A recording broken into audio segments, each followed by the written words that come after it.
So I am Max Clermont. I'm with Data for Black Lives, and we're a movement of scientists and activists working to address issues of racial justice. And we spend a lot of time thinking about how to bring scientists and activists together and finding ways for them to collaborate on projects, on issue-based organizing, really thinking about how can scientists get closer to social problems and learn more about how the tools that they put together and they use can be weaponized against certain communities of people. And at the same time, how can activists learn a little bit more about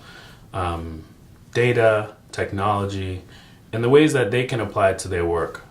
for public good. So I'm head of policy for Data for Black Lives, and I spend a lot of time thinking about how do we raise public consciousness and awareness around these issues, and how do we